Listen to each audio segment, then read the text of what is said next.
Hello, I'm Adobe Certified Instructor Dave Kelly with another neat Lightroom trick. This one is about the brand new Dehaze effect that a lot of people are very excited about. It's found in the effects panel. So let's take a look at what it does really well, and let's take a look at what its limitations are. The Dehaze effect, new to Lightroom CC 2015, does a remarkable job of removing haze and fog from an image. It's located over in the effects panel, which is the second panel from the bottom of the left column of panels, as a slider on a slider bar at the bottom of the panel. Although I think it probably should have been located in the basic panel, because if you do have some fog or haze you want to remove from an image, you probably want to do that right away rather than making some other changes in the image and then going down and removing the fog or the haze later. All that's required to use the effect is to click on the cursor on the slider bar and then slide the slider to the right and until the desired amount of haze or fog has been removed from the image. It's interesting that beginning in Lightroom 4 we had the ability to remove fog and haze from the image, but most people didn't know how to do that. Some people did promote the clarity slider as being able to remove haze and fog from an image. However, I never thought that the clarity slider was of much use to do that. I'll reset this image and then we'll try the clarity slider, and as you can see, sliding the clarity slider to the right, it makes a slight difference at 100%. I'm going to reset that image, but I always believed that the black slider was almost as good as the Dehaze slider is now. By moving the black slider to the left, we could get rid of a lot of the haze and fog just as well as the Dehaze slider does now. Another thing that the Dehaze slider will do that a lot of people like is it will bring out more detail in the clouds in the sky. And while it will certainly do that, you can see as we move the Dehaze slider to the right, we do get more detail in the clouds in the sky, but at the same time, in an image like this that has pretty good contrast, we're starting to lose some detail in the shadows in the darker part of the image, which is something that we'd like to be able to avoid.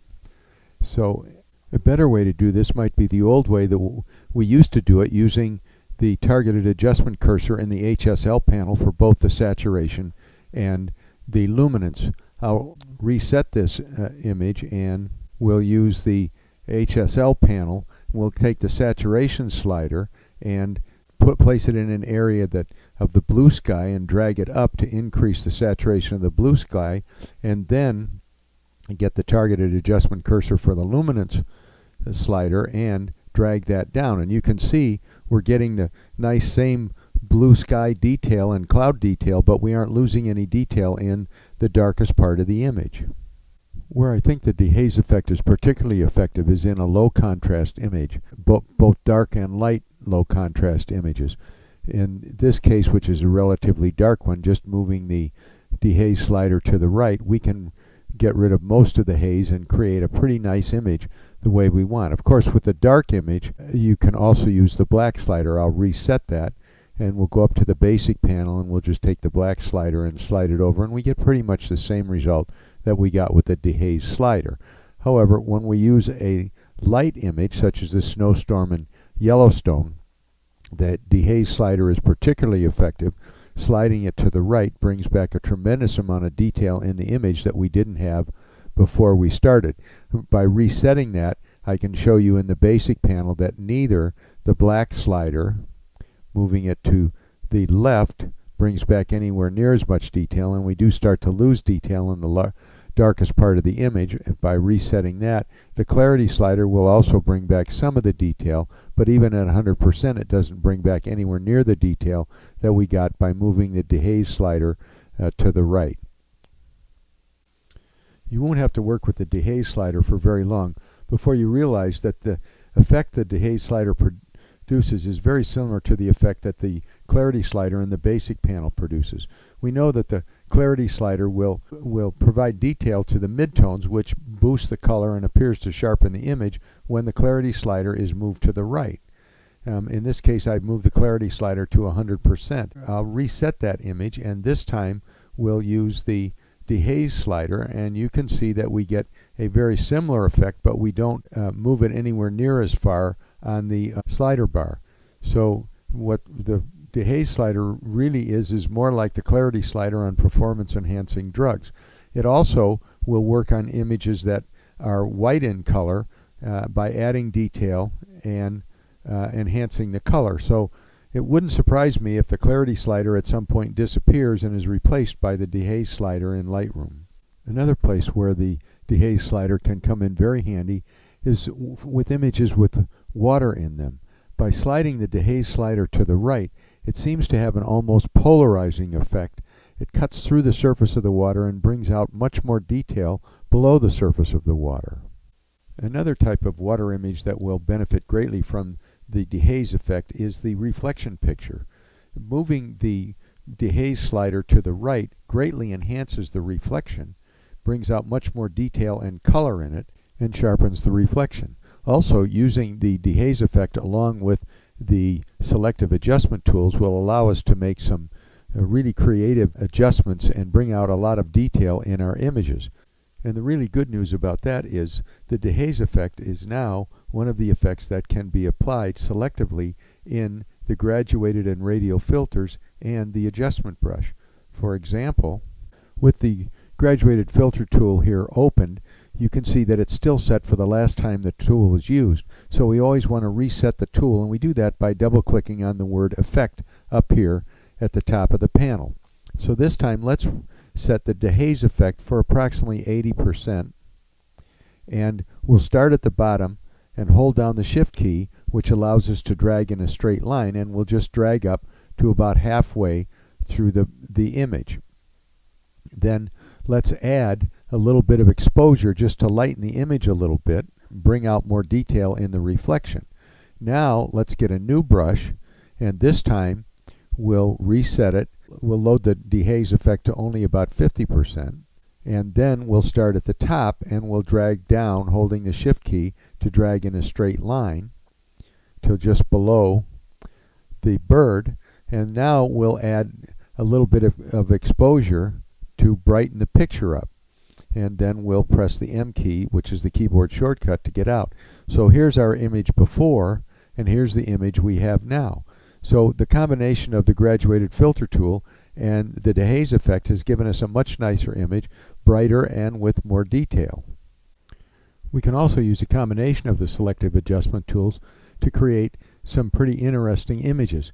For example, let's select the graduated filter tool, and we'll set the Dehaze effect to about 75% or so. And we'll start at the bottom, and we'll hold down the Shift key and drag up.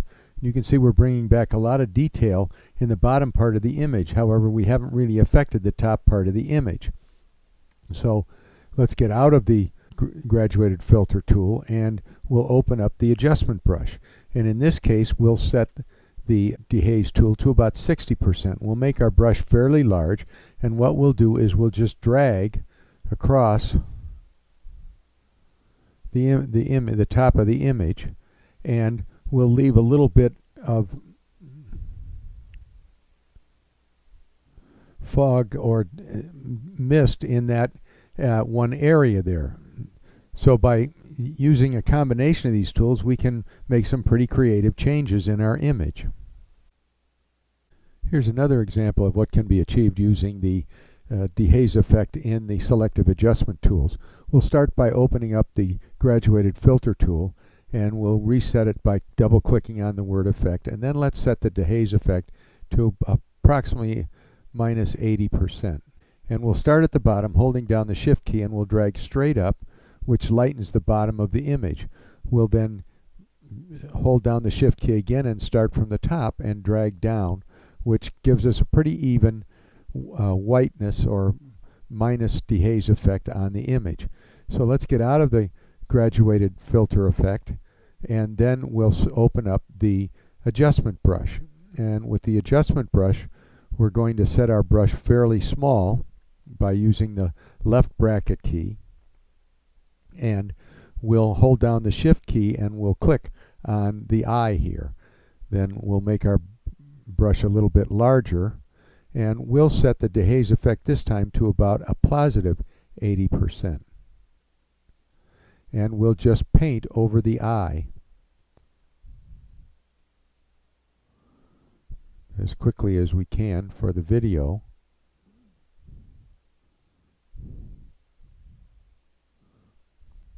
And once we have this first eye completed, we'll drag over to the opposite eye, and we'll do exactly the same thing with the dehaze effect set at a positive 80%.